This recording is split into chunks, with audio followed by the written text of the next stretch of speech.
Hello my friends, the situation in Bakhmut is not really nice, so let's zoom to this area. Russia put all of their forces to try to encircle the city from one direction from the north. If we go to the timeline, you may see it was yesterday and it is today, so it is today, so they moved quite fast. Their main advancement happened in Yahidne. Over here they partially took this small, very small village, and I would say this gray area is not far away from Hromove, which is on the crucial supply line that Ukrainian army is using right now. Actually, this distance is closer even compared to the distance that is from this red line and to the Chasiv Yar. Russians also moved their forces over here, but this is not significant because here we have the big lake and the rivers, and I think they're gonna advance from Yahidne. So after all, they're gonna go to that same vector to the Bakhmut city. As for the city itself, you can see that it's been divided by this gray area. It means that Russians occupied quite a lot of part of the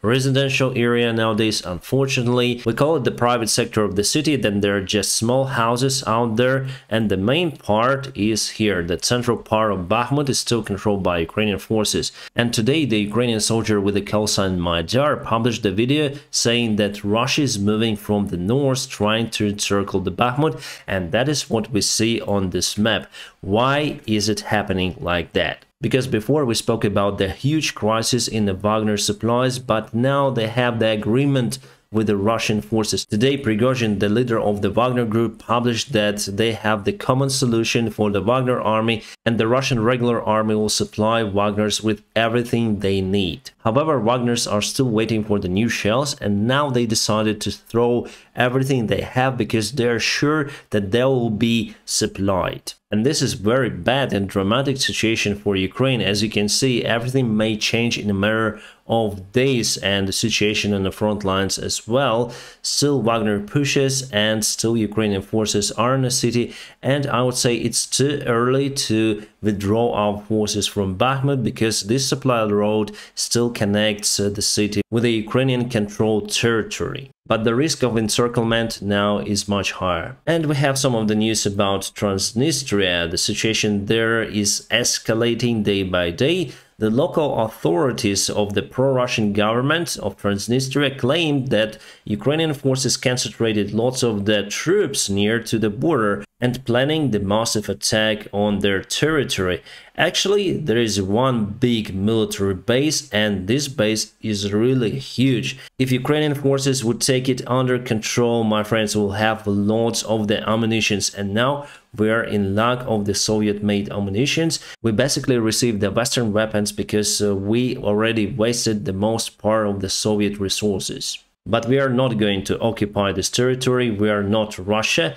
From the Ukrainian side, there are some accusations that Russia is planning the massive attack on Moldova, and in that case, Ukraine may help the neighboring country to withstand sovereign right. And it's usual the conflicting sides share completely different opinion. So far, we don't know who is right, but maybe something is going to happen in that region. And Russia has there around 3,000 troops who are mostly locals who got the Russian passports and now serve for Transnistrian army and Russian army. And they don't have really the heavy equipment, maybe just some of the units. So for Ukrainian army, it would be easy to get control over this territory and then pass it to Moldova. The Belarus dictator Lukashenko said that there is no major concentration of the forces from the Ukrainian side, Lithuanian or Poland side to try to get control over some sort of the Belarusian territories. And remember, just 1 year ago he said that Ukraine was planning to attack Belarusian territory from 4 directions. Yeah, I'm recording this video on 23rd of February, but going to publish it on 24th local time over here in Europe. So 1 year since the war has been started. And on 24th, I'm kind of busy with other projects, but I'll find the time to attend the Enforcer's live stream where you can find me. The Enforcer is also the influencer, pro-Ukrainian one from United States of America, and I'm gonna join his live stream. You may find the information about it in the community tab of my channel. The Ukrainian resolution was voted today in United Nations and 141 countries supported us. Just 7 voted against it. Interesting that Iran didn't follow the Russian route. This is the Ukrainian military cemetery in Lviv, and there are lots of the new graves. Unfortunately, this war takes many lives. The European Union still didn't manage to agree on the new sanctions package on Russia today, and they're going to resume the meeting tomorrow at 10 a.m. Hopefully they'll come out with something. This is Crimea, and something happened to the rails, maybe corrosion that cut Russian supplies. Russians use oil to lubricate your rails to avoid corrosion. Poland recently cut all of the cargo road supplies from Belarus and to Belarus, and also they start to build some of the defense lines on the border with Belarus. And those are some of the ammunitions that Wagner Group received.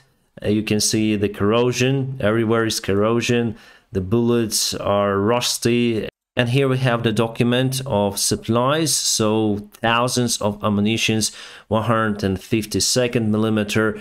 I think those are in good state compared to those pictures that we have just seen. What's interesting that one of the chiefs of the military branch command has the same name as me, Denis Davydov, or maybe he's Dmitro Davydov. Yeah, this name and surname is quite popular in Russia too. According to the Financial Times article, Putin didn't notice the close people from his circle that he decided to start the war 1 year ago. Even Lavrov, the foreign minister of the Russian Federation, knew about it few hours before invasion started. And that's why there is the big group of the Russian elite who are very skeptical about the current Russian president, and that creates a big crack in the Russian regime. And the New York Times article says that the supplyment of the long-range missiles to Ukrainian army may not be announced until the weapons are used on the front lines. And United States officials say that they will top secret some of the supplies to Ukraine. Some of the explosions were reported at Iranian military base. It is happening just right now while I'm recording this video, so it's hard to say what caused that. Yeah, local chats in Transnistria are interesting. We are doomed, we need to evacuate, and mostly, yeah, civilians write those messages on their local Telegram groups, and I would say maybe it's time to evacuate for them. Because I remember my evacuation 1 year ago, it was quite abrupt and I should have prepared better. This is Prigozhin and the Wagner army. They have the complete dissonance in their heads if they post the Soviet flags together with imperialistic flag, because those sides were fighting between each other. There was the civil war. After it, the Russian Empire collapsed.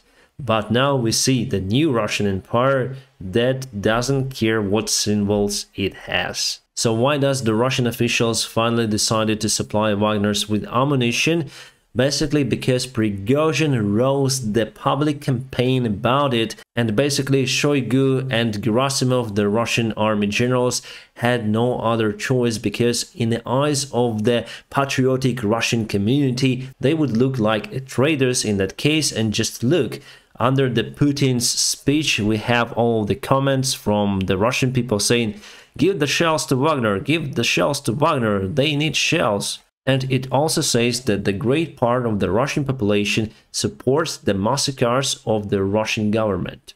Russian Telegram channels continue to publish the trophy tanks that Ukrainian army was able to capture. So this is T-90, and behind we have T-72B3, modernized Russian tanks, but now fighting for Ukraine. And also they claim that today they shut down the Ukrainian Bayraktar drone TB2, and I think yes, it could be the part of the Ukrainian drone, especially this landing gear over here. You may compare it with a real photo, and yes, it could be Bayraktar.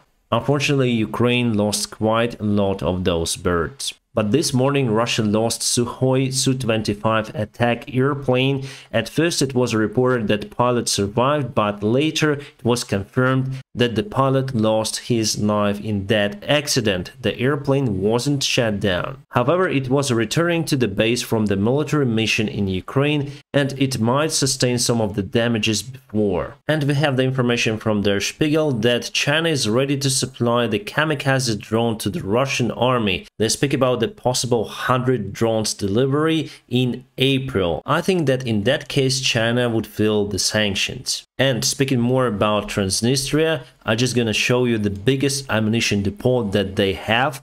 This is Kabasna village, sorry. And if we zoom in and switch to the satellite image, you may see here, this is the huge ammunition depot over here and in this city also from this side. Yeah, here you can see the border with Moldova because Transnistria is not internationally recognized. That is why it is Moldova, but really you see that it's very near to Ukrainian border, and for Ukrainian soldiers it would be awesome to get access to that storage. And now, yes, it's 24th of February. The time has just changed for me in this area, and it's 1 year of war. Unimaginable. It's like it started yesterday, but so many people died because of the Russian stupid aggression. I consider this as the most stupid war in the human history, because Russia attacked the country for basically no reason. Just because Russia's leaders are so brainwashed by their own propaganda and believe in nonsense. It's just crazy, my friends, what is happening in my country, and it's terrible. Well, my friends, I just hope that this war finishes this year. Now, please press the like to this channel, and also if you want to support my job, there are some links below. You can do it following me on Patreon or on the membership or sponsorship on YouTube channel. And by the way, today I'll conduct some short but special stream for my supporters. I wish you all a peaceful sky wherever you are, and have a great time.